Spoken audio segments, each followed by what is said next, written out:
नमस्कार, मैं विक्रम राजपूत आज आपका स्वागत करता हूं एक नए वीडियो में। इसमें बिल्कुल नए पैटर्न के आधार पर हम लोग शुरू करने वाले हैं। काफ़ी दिनों से वीडियो नहीं आ रही थी, तो मैं कुछ प्लान कर रहा था आपके लिए। वो प्लान इस तरह से कि अभी हम लोग पढ़ना स्टार्ट करेंगे थ्योरी, और मैं स्टार्ट करने वाला हूँ जीके। और जीके जी में सबसे पहले जो स्टार्ट करूँगा वो है हमारा हिस्ट्री। हम लोग हिस्ट्री एकदम पढ़ेंगे बेसिक से, पूरा जितना भी परीक्षा के दृष्टिकोण से इम्पोर्टेंट होगा हम वही कवर करने का प्रयास करेंगे। तो आप लोग वीडियो में बने रहिए और सीखिए क्या क्या इसमें रहने वाला है। ठीक है, तो चलिए शुरू करते हैं। सबसे पहले बात करते हैं कि हिस्ट्री के कितने पार्ट होते हैं। तो हिस्ट्री के मेनली 3 पार्ट होते हैं। फर्स्ट पार्ट बात करते हैं हम लोग, इसमें रहता है हमारा प्राचीन इतिहास, यानी कि प्राचीन इतिहास। और सेकेंड पॉइंट रहता है हमारा मध्यकालीन इतिहास, मध्यकालीन इतिहास। और जो थर्ड रहता है वो क्या रहता है हमारा आधुनिक इतिहास, आधुनिक इतिहास। ठीक है, इस टाइप से हिस्ट्री कितने पार्ट होते हैं? मेनली 3 पार्ट होते हैं। हम लोग इसको बेसिक से एक एक करके सारे पढ़ेंगे। सबसे पहले हम लोग आज बात करेंगे प्राचीन इतिहास की। प्राचीन इतिहास में हम लोग पढ़ेंगे धीरे धीरे एक एक करके टॉपिक को। और इसमें सबसे पहला जो टॉपिक रहने वाला है वो कौन सा है, उसको ध्यान में रखते हुए और शुरू करते हैं आज का जो टॉपिक है। सबसे पहले हम लोग पढ़ेंगे इसमें सिंधु घाटी, सिंधु घाटी सभ्यता, सिंधु घाटी सभ्यता। इसके अन्य नाम भी हैं, आप लोग जानते हैं क्या अन्य नाम? इसके अन्य नाम भी है कि कई अन्य नाम है। तो उसमें सबसे पहले कौन सा आता है? सिंधु घाटी सभ्यता को हम लोग कहते हैं हड़प्पा सभ्यता, इसको ही कहते हैं हड़प्पा सभ्यता। और इसको कहते हैं हम लोग कांस्य युगीन सभ्यता, कांस्य युगीन सभ्यता। इसको ही कहते हैं कपासीय सभ्यता, कपासीय सभ्यता। और इसके कई नाम हैं, आपको जो नाम इसका जो मिस लगता हो वो आप लोग कमेंट कीजिए उसको। आगे हम लोग बात करेंगे इसमें कि सिंधु घाटी सभ्यता जो है वो किस टाइप से इसमें टॉपिक है और किस तरह से इसमें हम लोग अच्छा स्कोर गेन कर सकते हैं अगर इसका परीक्षा में क्वेश्चन आता है। सबसे पहले बात करेंगे हड़प्पा सभ्यता। इसमें आप लोग देखेंगे कि नाम आता है एक हड़प्पा। हड़प्पा क्या है? हड़प्पा एक स्थान है इस सभ्यता का, जिसकी खोज हुई थी। वो एक स्थान है हड़प्पा की। और इस सभ्यता के जो प्रथम अवशेष थे, जो मतलब सिंधु घाटी सभ्यता है, इसके जो प्रथम साक्ष्य थे, प्रथम जो साक्ष्य थे वो कहाँ से मिले थे? वो हड़प्पा से ही मिले थे, हड़प्पा से ही मिले थे। इसीलिए इसको कहा जाता है हड़प्पा सभ्यता। आगे बात करते हैं कि इसका जो टाइम पीरियड क्या रहा था। इसका जो टाइम पीरियड है, यानी कि टाइम पीरियड, जैसा इतिहासकारों का मानना है कि इसका टाइम पीरियड क्या रहा था। तो बता दें आपको, कार्बन डेटिंग नाम सुना होगा आपने, केमिस्ट्री अगर पढ़ी होगी। कार्बन डेटिंग, कार्बन डेटिंग के अनुसार इसका जो टाइम पीरियड था वो था 2500 BC से लेकर 1750 BC तक। ठीक है, इस पॉइंट को आप लोग याद रखें। परीक्षा में डायरेक्ट यहाँ से क्वेश्चन पुटअप होता है और एग्जामिनर पूछता है कि इसका टाइम पीरियड क्या था। ठीक है, इसको आप लोग याद रखेंगे। यहाँ से एक क्वेश्चन आता है हम लोग के लिए कि जो उस टाइम पे पुरातत्व विभाग की खोज की गई थी, मतलब किसने की थी? तो पूरा भारतीय जो पुरातत्व है, सॉरी, इसमें बात करते हैं हम लोग कि जो भारतीय पुरातत्व विभाग का जन्मदाता, भारतीय पुरातत्व विभाग का जन्मदाता किसको माना जाता है? भारतीय पुरातत्व विभाग का जन्मदाता माना जाता है अलेक्जेंडर कनिंघम। नाम क्या है आपको याद रखेंगे आप लोग, अलेक्जेंडर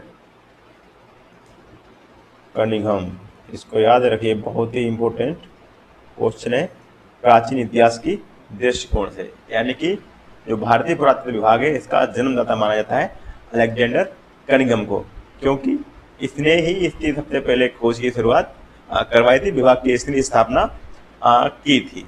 ठीक है, और बात करते हैं सिंधु घाटी सभ्यता। सिंधु घाटी सभ्यता है इसको यहाँ से ले लेते हैं। इसको क्या कहा जाता है, भारतीय उपमहाद्वीप की, भारतीय उपमहाद्वीप की प्रथम नगरीय सभ्यता इसको माना जाता है, माना जाता है। ठीक है, क्योंकि हड़प्पा सभ्यता सबसे पहले की खोज हुई थी और इसको प्रथम नगरीय सभ्यता माना जाता है, क्योंकि इसमें नगर नियोजन की जो वो की गई व्यवस्था वो सबसे बेस्ट थी बाकी जो की थी। आगे बात करते हैं कि भारतीय पुरातत्व विभाग की स्थापना का श्रेय किसको जाता है। भारतीय पुरातत्व विभाग की स्थापना का श्रेय किसको जाता है, मतलब जो स्थापना इसकी हुई थी विभाग की, इसकी स्थापना का जो श्रेय है किसको जाता है, नाम याद रखेंगे इसका, इसका नाम क्या है, लॉर्ड कर्जन। इसको आप लोग याद रखिए, इसको जब हम पढ़ेंगे मॉडर्न हिस्ट्री उसमें इसका इसको बारे में अच्छे से डिटेल से पढ़ेंगे, इसको जब मॉडर्न हिस्ट्री हम लोग पढ़ेंगे। आगे बात करने वाले हम कि जो हड़प्पा सभ्यता की इसकी सीमाएं जो थी वो कहाँ तक लगती थी और किस मतलब कि किस क्षेत्र में विकसित थी ये। तो आपको बता दें पश्चिमी उत्तर प्रदेश और पाकिस्तान जो है, सॉरी पश्चिमी जो भारत है ना, गुजरात साइड में ज़्यादा फली फूली थी सभ्यता ये पश्चिमी भारत में। तो आगे बात करते हैं कि इसकी जो सीमाएं हैं, यानी कि जो हड़प्पा सभ्यता की जो सीमाएं हैं उनके बारे में हम लोग जान लेते हैं, इसकी सीमाएं कहाँ तक लगी थी हैं। तो देखिए कुछ इस प्रकार इसकी जो सीमाएं हैं वो इस तरह से हम लोग कुछ एक ग्राफ बना लेते हैं, उससे अच्छी तरह से समझ आपको आएगा, उम्मीद करते हैं। इस तरह से ये हमारा होता है, इसको क्या मानते हैं, वेस्ट, ईस्ट और नॉर्थ एंड साउथ, ये चार पोल होते हैं, आप लोग पता होगा। अब बात करते हैं कि इसमें सिंधु घाटी सभ्यता की सीमाएं कहाँ तक फैली थी। नॉर्थ में ये सीमा, नॉर्थ में जो सीमा थी वो कहाँ तक फैली थी, नॉर्थ की जो सीमा है वो कहाँ तक फैली थी, मांडा, नाम सुना होगा आपने। ये कहाँ पे है, ये जम्मू एंड कश्मीर में लगता है मांडा। और उत्तरी जो सीमा है, यानी जो सॉरी जो पूर्वी सीमा है वो कहाँ तक लगती थी, वो लगती थी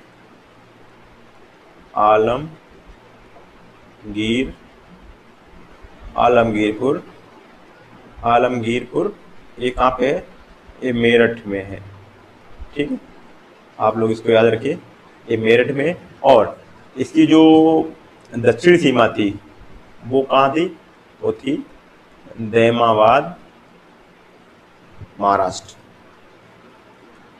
जो उसकी दक्षिणी सीमा थी वो दैमाबाद महाराष्ट्र तक लगती थी। आगे बात करते हैं जो उसका पश्चिमी सीमा थी वो कहाँ तक लगती थी, उसका नाम है सुतकांगेडोर। इसके कुछ नाम अलग अलग भी किसी बुक में दिए गए, इसको याद रखिए। ये कहाँ पे, ये है बलूचिस्तान। ठीक है, याद रखेंगे। इसकी जो पश्चिमी सीमा थी यानी कि जो वेस्ट सीमा थी वो कहाँ तक थी, सुतकांगेडोर, बलूचिस्तान। इस तरह से याद रखेंगे, ईस्ट, वेस्ट, साउथ और नॉर्थ, इस तरह से आप लोग इसको याद रखेंगे। अब इसमें इम्पोर्टेंट बात क्या हो जाती है वो समझिए कि हड़प्पा कालीन जो स्थल थे और कौन कौन से थे और इनकी खोज हुई थी और कब हुई थी और किस तरह से हुई थी, वो यहाँ पे हम लोग जानने का प्रयास करते हैं। सबसे पहले बात करते हैं कि इनकी खोज किसने की। तो नाम लिख लेंगे यहाँ पे कुछ, हड़प्पा कालीन स्थल एवं खोजकर्ता। जो परीक्षा के दृष्टिकोण से इम्पोर्टेंट है वही पढ़िए, क्योंकि पढ़ने को तो बहुत सारा है, लेकिन आपको जो इम्पोर्टेंट परीक्षा में लाभ करे आपको तो वो पढ़ना है। सबसे पहले हम लोग एक एक पॉइंट जानते हैं। सबसे पहले किसकी हुई थी वो जानते हैं। सबसे पहले जो खोज हुई थी वो आगे देखते हैं, हड़प्पा। फर्स्ट नंबर यहाँ पे लेते हैं, फर्स्ट पॉइंट हड़प्पा। इसकी खोज किसने की थी? हड़प्पा की इसकी खोज की थी दयाराम साहनी। दयाराम साहनी, और इसमें दो लोग थे, और कौन था? माधव स्वरूप बस, यानी कि यहाँ पे लेते हैं माधव स्वरूप बस। ठीक है, ये दो लोग थे। किसकी खोज की थी इन्होंने? हड़प्पा की खोज की थी। सेकेंड पॉइंट पे लेते हैं, कौन था? मोहनजोदड़ो, जो बहुत ही परीक्षा का इम्पोर्टेंट शब्द है। यहाँ से मोहनजोदड़ो से तो क्वेश्चन निश्चित तौर पर ही आता है, आप लोग याद रखिए। और मैं आपको बताने का प्रयास करता हूँ, क्या नाम था? मोहनजोदड़ो। ठीक है, मोहनजोदड़ो। इसकी खोज की थी किसने? आर.डी. बनर्जी। ये कौन थे? राखालदास बनर्जी जी थे, उन्होंने खोज की थी किसकी? मोहनजोदड़ो की। इनके साथ एक लोग और थे, वो कौन थे? मार्टिमर व्हीलर, ये थे। और नंबर थर्ड पे आता है चन्नूहू दड़ो। हम लोग इसके बारे में पढ़ेंगे आगे भी, एक एक जो शहर है इसका डिटेल से पढ़ेंगे। पहले आपको जान लीजिए कि खोज किसने की थी। तो चन्नूहू खोज की थी गोपाल मजूमदार। कौन थे? गोपाल मजूमदार। राइटिंग अगर समझ नहीं आती तो मैं बोल भी रहा हूँ, आप लोग वहां से करिए। और कौन थे? अर्नेस्ट मैके थे, ये दो लोग थे। और नंबर 4 पे जो इम्पोर्टेंट शहर आता है वो कौन सा था? लोथल। नाम सुन के अगर आप परीक्षा क्वेश्चन लगाते हैं तो ध्यान में पक्का आ रहा होगा। लोथल की खोज किसने की थी? रंगनाथ राव। ये बहुत ही इम्पोर्टेंट स्थल है। नंबर 5 पे आता है कालीबंगा। इसकी खोज की थी अमलानंद घोष, यानी कि अमलानंद घोष। इस नाम को भी आप लोग अच्छे से याद रखिए। और कौन से? ब्रजवासी लाल, यानी कि ब्रजवासी लाल। नंबर 6 पे लेते हैं हम लोग रोपड़। ये कहाँ पे? रोपड़ कहाँ पे? हरियाणा में, आप लोग याद रखिए।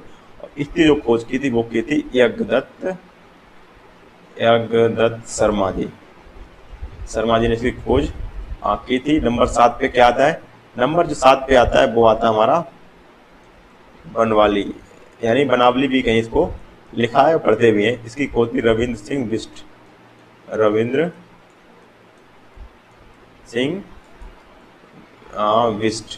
ने इसकी खोज की थी। और हम लोग लेते हैं एक इम्पोर्टेंट शहर 8, यानी कि गेंडो। ये कहाँ पे? बलूचिस्तान में, हमने आपको बताया था यहाँ पे, ये बलूचिस्तान में। इसकी खोज किसने की थी? सर मार्क, क्या नाम है इनका? Sir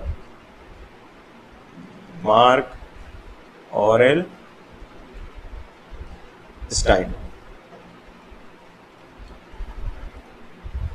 sir Mark Aurel Stein. ये 8 शहर हैं, इनके बारे में हम लोग पढ़ेंगे। यहीं से परीक्षा में क्वेश्चन आता है, तो आप लोग वीडियो में बने रहिए और अच्छे से देखिए। बढ़ते हैं हम लोग नेक्स्ट पॉइंट की तरफ। इसमें